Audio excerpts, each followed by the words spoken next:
So I'm here today cooking on my Everhot, and I'm going to show you how to do some Easter scones, and they're going to have sort of crosses on the top. They're absolutely fabulous, and they're hot cross scones really, very different from a hot cross bun and much more simple.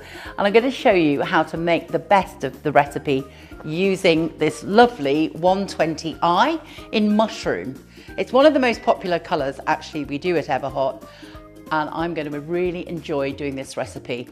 The baking particularly and the roasting in an Everhot is fabulous because you have this indirect radiant heat which just adds moisture. It's really good and the results are fantastic. So I'm going to prove it and show you. So we've got our glass bowl here, we've got some self-raising flour. So I'm going to tip the self-raising flour in here along, just a classic scone recipe, along with some butter. So I've cut that up into cubes so it's easier to rub in. And then we're going to do the action of rubbing in, which is just your fingertips here in the bowl. And we're going to just rub the flour and the butter together and just make sure that we get it into fine breadcrumbs. So we're going to put in some mixed spice with it. We're going to use some light muscovado. We're going to make them slightly caramelly and all the things you expect from Easter, the currants, the mixed peel. And I've also decided after doing the recipe that you need a little bit of orange in there. So in goes our muscovado sugar. We've got some sultanas. Some people put currants in, doesn't really matter, but I like sultanas. And we've got some mixed peel, so that's going in as well.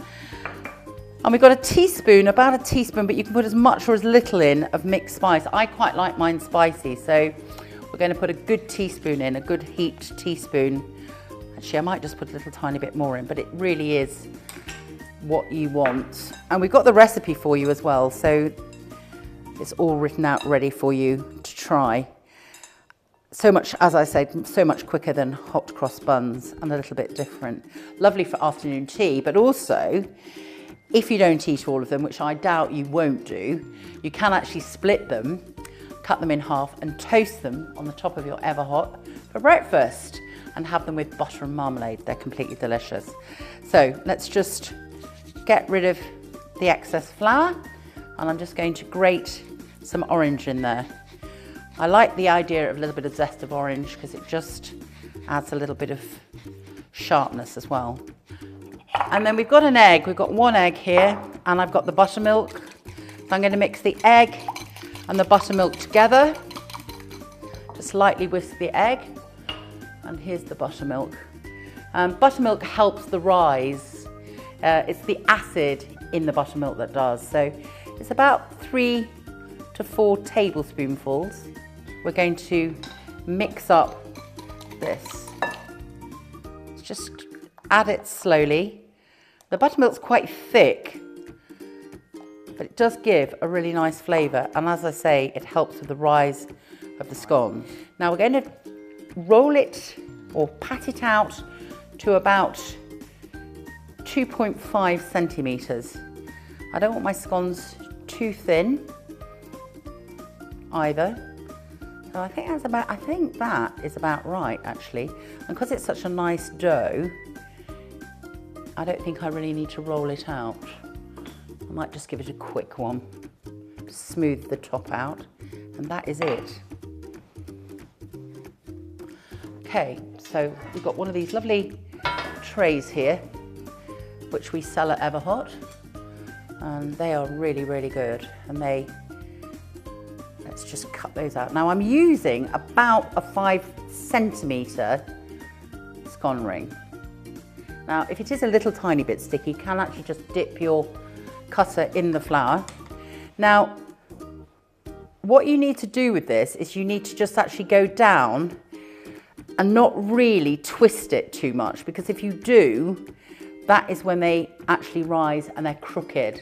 So don't go like that, because that will make you have crooked scones where they go like that. So here we go. And you can re-roll what is left. I've got another egg here, and this is for brushing the top.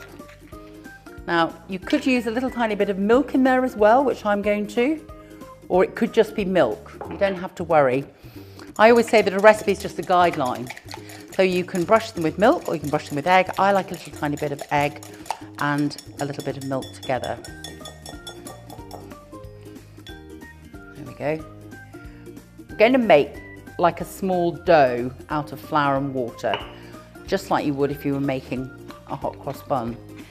So we're mixing the plain flour, it's plain flour so it doesn't raise too much, with the water.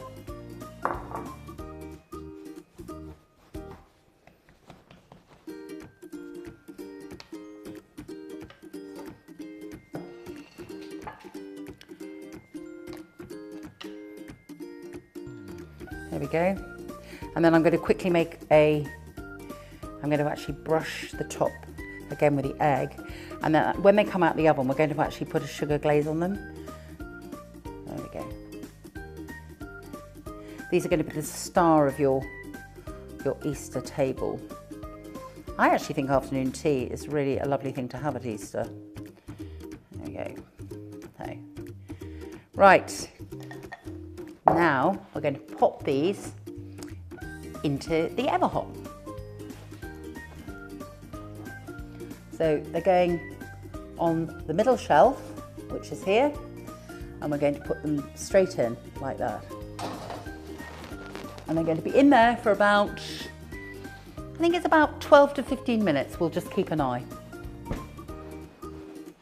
Delicious. So from the smell actually, and the fact I've looked at them a couple of minutes ago, my scones are definitely ready. So they've been in around about 15 minutes, but you might need to leave them a little bit longer. It depends how high your oven is. So let's have a look. Proof is in the pudding. Wow, they look great, don't they? Delicious. Let's just put those there. And then to make them shine, we're going to do a quick little bit of glaze. So I've had my kettle boiling on top of my induction hob. So I've got some caster sugar in here, and I'm just going to literally put a couple of tablespoonfuls of boiling water.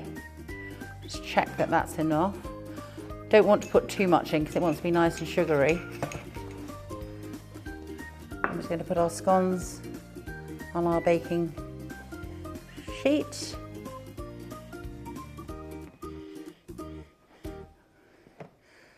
Like that. And you can see they haven't actually gone like that because we didn't twist the cutter.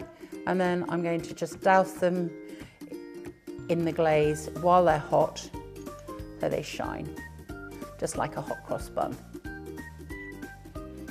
A real smell of Easter, that spice, delicious baking. And I don't think there'll be any left for breakfast, quite frankly. So there we go. We've got our wonderful hot cross scones. We've used all the glaze up. Just want to say enjoy and happy Easter.